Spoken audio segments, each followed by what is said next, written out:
20 മണ്ഡലങ്ങളിൽ നിന്നും തത്സമയം തുടങ്ങുകയാണ്. ആദ്യം തിരുവനന്തപുരത്ത് നിന്ന് നിർബൻ ചേരുകയാണ്. കേരളം വിധിയെഴുതാൻ ഇനി മിനിറ്റുകൾ മാത്രമാണ് ബാക്കി. മോക്ക് പോളിംഗ് ആരംഭിച്ചു കഴിഞ്ഞിരിക്കുന്നു. മിക്കയിടങ്ങളിലും ആകെ 2,77,00,000 വോട്ടർമാരാണ് ഇന്ന് പോളിംഗ് ബൂത്തിലേക്ക് എത്തുന്നത്. 194 സ്ഥാനാർത്ഥികൾ, 20 മണ്ഡലങ്ങൾ. സമഗ്ര കവറേജുമായി കൈരളി ന്യൂസും നിർബൻ ചേരുകയാണ് തിരുവനന്തപുരത്ത്. നിർബൻ, കേരളം പോളിംഗ് ബൂത്തിലേക്ക് എത്തുകയാണ്. 2 മാസത്തോളം നീണ്ട ആവേശകരമായ പ്രചരണത്തിനൊടുവിൽ ഗംഭീരമായ കൊട്ടിക്കലാശം, നിശബ്ദ പ്രചരണം, അതിനുശേഷം ഇന്ന് വിധിയെഴുത്താണ്. ഈ നിമിഷം മുന്നണികളുടെ പ്രതീക്ഷകൾ, ഒപ്പം തന്നെ മോക്ക് പോളിംഗ് അടക്കം ആരംഭിച്ചോ?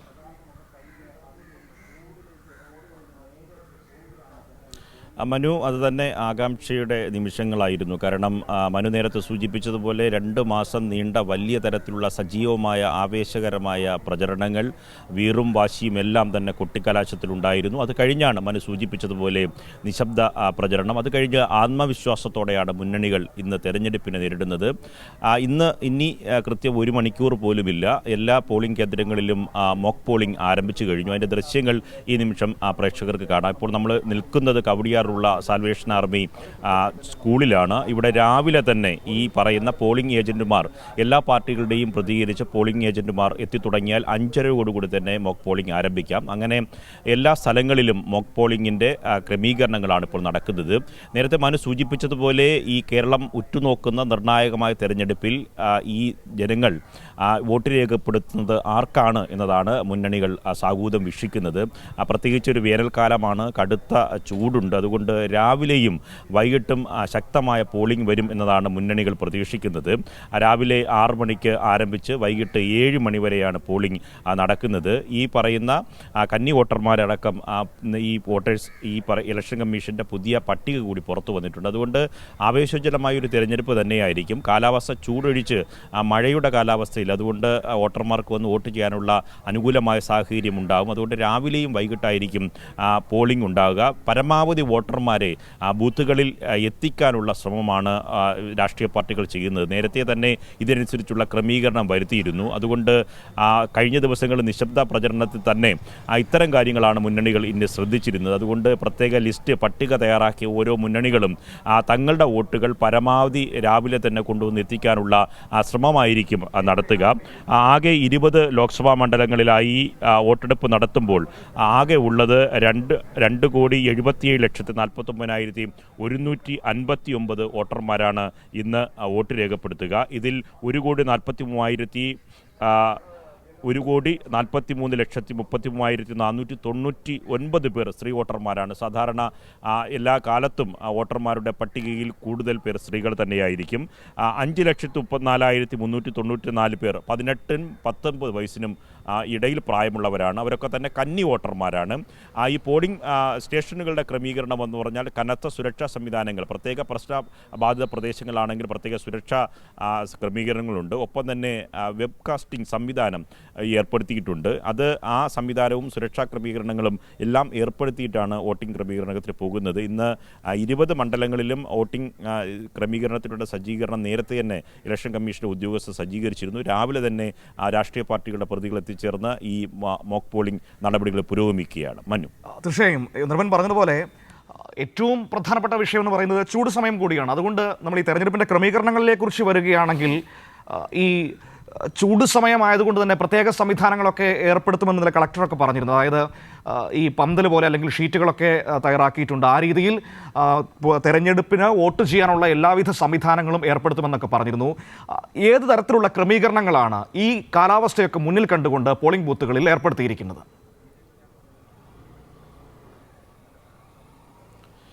അത് പ്രധാനപ്പെട്ട കാര്യമാണ്. കാരണം നീണ്ട ക്യൂ ഉണ്ടാകാനുള്ള സാധ്യതകൾ, അതായത് ഈ സ്കൂൾ പോലത്തെ കോമ്പൗണ്ട് അല്ലാത്ത പ്രദേശങ്ങളിൽ പുറത്തേക്ക് ക്യൂ നീളുകയാണ് എങ്കിൽ അവർക്ക് ഈ വേനൽ ചൂടേൽക്കാതിരിക്കാനുള്ള പന്തലുകൾ, ഒപ്പം തന്നെ കുടിവെള്ളം എത്തിക്കാനുള്ള സജ്ജീകരണങ്ങൾ, അംഗപരിമിതർക്ക് പ്രത്യേകം റാമ്പുകൾ, അതായത് അവരുടെ വീൽ ചെയർ മുകളിലേക്ക് കയറുന്നതിനുള്ള റാമ്പുകൾ എല്ലാ ബൂത്തുകളിലും ക്രമീകരിച്ചിട്ടുണ്ട്. എല്ലാ ബൂത്തുകളിലും വീൽ ചെയറും സജ്ജീകരിച്ചിട്ടുണ്ട്. അതുകൊണ്ട് വോട്ടർമാരെ സംബന്ധിച്ചിടത്തോളം വേണ്ട അടിസ്ഥാന സൗകര്യങ്ങളെല്ലാം എല്ലാ ബൂത്തുകളിലും ഒരുക്കിയിട്ടുണ്ട്. വേനൽക്കാലമായതുകൊണ്ട് തന്നെ അതിൻ്റെ ഒരു പ്രധാനപ്പെട്ട കാര്യമാണ്. നീണ്ട ക്യൂ ഉണ്ടാവുകയാണെങ്കിൽ വോട്ടർമാർ അധിക നേരം ക്യൂവിൽ നിൽക്കേണ്ടി വരും. അത് ഞാൻ നേരത്തെ സൂചിപ്പിച്ചതുപോലെ ഈ വോട്ടർമാർ സ്വയം ക്രമപ്പെടുത്തുന്ന കാര്യങ്ങൾ കൂടി നിർണായകമാണ്. കാരണം ഈ വേനൽക്കാലമായതുകൊണ്ട് രാവിലെയും വൈകിട്ടായിരിക്കും സാധാരണ ഉച്ച സമയത്ത് ഈ 12 മണി മുതൽ 3 മണി വരെയുള്ള സമയങ്ങളിൽ തിരക്ക് കുറയാനാണ് സാധ്യത. അത് തന്നെ രാഷ്ട്രീയ പാർട്ടികളും കണക്ക് കൂട്ടുന്നുണ്ട്. എല്ലാവിധ സജ്ജീകരണങ്ങളും ഒരുക്കിയിട്ടുണ്ട്. ഈ മോക്ക് പോളിംഗ്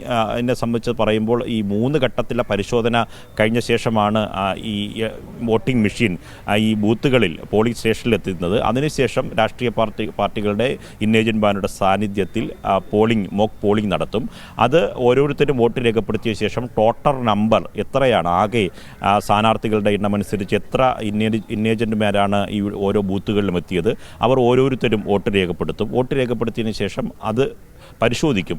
ഈ മോക്ക് പോളിങ്ങിൻ്റെ വോട്ടിൻ്റെ കണക്കുകൾ പരിശോധിക്കും. അത് ആകെ 10 പേരാണ് രേഖപ്പെടുത്തിയിട്ടുണ്ടെങ്കിൽ ടോട്ടൽ വോട്ട് 10 ലഭിച്ചിട്ടുണ്ടോ എന്ന് നോക്കും.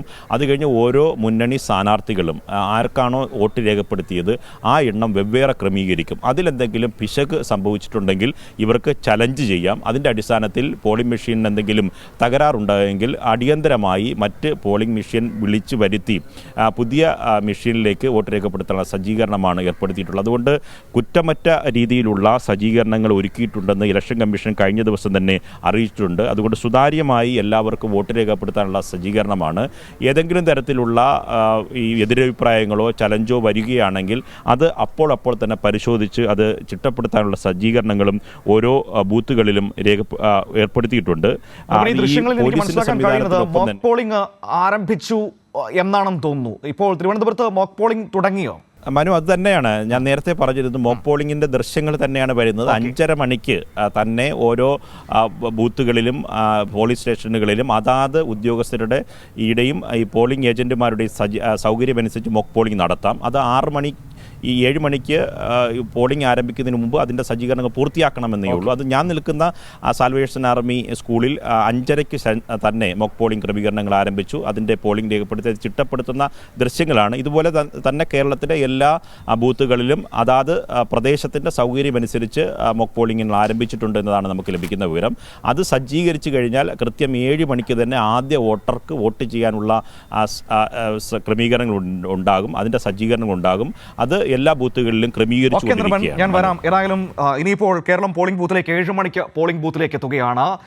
അതിനുള്ള എല്ലാ ക്രമീകരണങ്ങളും തയ്യാറായി കഴിഞ്ഞിരിക്കുന്നു. മോക്ക് പോളിംഗ് അടക്കമുള്ള കാര്യങ്ങൾ നടന്നുകൊണ്ടിരിക്കുകയാണ്.